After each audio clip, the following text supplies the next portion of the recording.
कामचोर देवरानी। एक बार की बात है, सुषमा अपने पूरे परिवार के साथ खुशी खुशी मोहन नगर में रहती थी।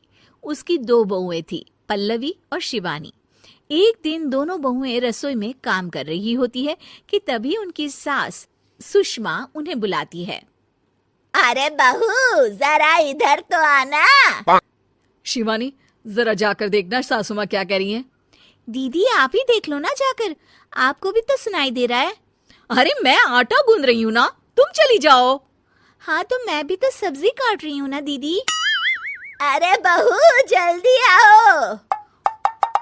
ओह, ये तो जाएगी नहीं, मैं ही जाकर देखती हूँ कि क्या करना है। पल्लवी सुषमा के कमरे में जाती है। जी मम्मी जी, क्या हुआ? शाम को घर पर कुछ मेहमान आने वाले हैं, तो तुम अच्छा सा खाना बना लेना बहू। ठीक है मम्मी जी, आप बता दीजिए क्या क्या बनाना है और कितने लोग आ रहे हैं। सुनील की मौसी जी और उनका पूरा परिवार आ रहा है। कुल मिलाकर 3 लोग और हमें मिलाकर हुए 9 लोग। तो अभी से ही तैयारी करना शुरू कर दो। और हाँ, घर की सफाई भी कर देना, हाँ अच्छे से। जी मम्मी जी, सब काम हो जाएगा, आप चिंता मत कीजिए। पल्लवी शिवानी को घर में मेहमान आने वाले हैं इसके बारे में बताती है। क्या 9 लोगों का खाना बनाना होगा, घर की सफाई करनी है?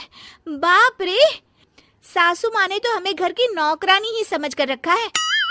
ऐसा नहीं बोलते शिवानी, हम इस घर की बहू हैं और घर के काम करना हमारा फर्ज है। दीदी तो है ही सासू माँ की चमची, जब देखो सासू माँ सासू माँ। मैं तो इतना सारा काम नहीं करने वाली। शिवानी कपड़े लेकर गमला साफ कर रही होती है और चक्कर आने का नाटक करने लगती है। मेरा सर चकरा रहा है। तभी वहां पल्लवी और सासू माँ जाते हैं। अरे बहू, क्या हो गया तुम्हें?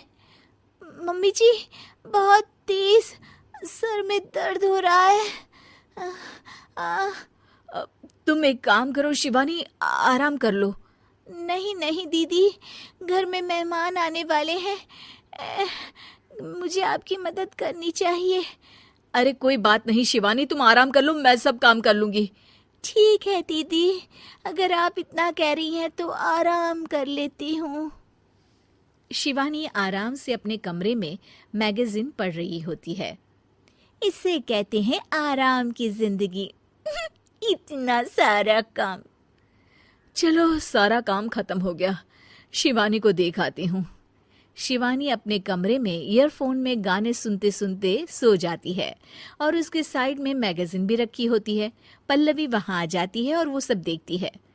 ओहो, तो मतलब सब काम चोरी का बहाना था। अभी बताती हूँ इसको। घर का सारा काम मुझे करना पड़ा और ये महारानी यहाँ मैगजीन पढ़ रही है, गाने सुन रही है। पल्लवी रसोई से एक प्लेट और चम्मच लेकर आती है और शिवानी को थाली बजाकर उठाने लगती है। शिवानी अचानक से उठती है। उठ गई महारानी, गाने भी सुन लिए, मैगजीन भी पढ़ ली।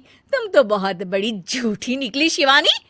तुमने सर दर्द का बहाना बनाया ताकि काम करने से बच सको। हाँ बनाया बहाना, तो क्या करती, इतने सारे काम करती।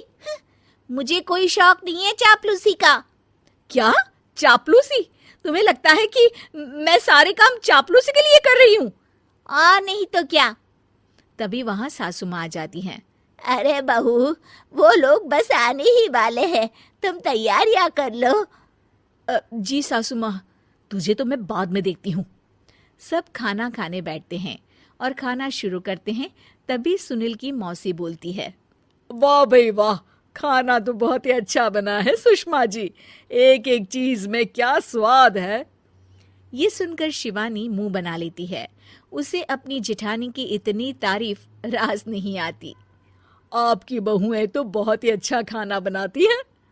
हाँ, बनाती तो दोनों ही अच्छा है, पर आज ना ये सारा खाना बड़ी बहू ने बनाया है। छोटी बहू की तबीयत ठीक नहीं थी, सो इसलिए। मानना पड़ेगा सुषमा जी, आपकी बड़ी बहू तो बहुत ही गुणवान है। पल्लवी की तारीफ सुनकर शिवानी को जलन होती है। पल्लवी ये सुनकर खुश हो जाती है और शिवानी की तरफ देखकर उसे चिढ़ाती है। कुछ देर बाद मेहमानों के जाने का वक्त हो जाता है। मौसी जी सबके लिए उपहार लाई होती है। वो सबको शगुन के पैसे देती हैं और अंत में पल्लवी के पास आती है। तुम्हारे लिए शगुन का लिफाफा तो है ही, पर बहू तुम्हें एक और उपहार भी मिलेगा इतना अच्छा खाना बनाने के लिए। मौसी अपने सोने के कंगन निकालकर पल्लवी को पहना देती है। ये लो, ये मेरे मनपसंद कंगन है, अब से ये तुम्हारे हुए।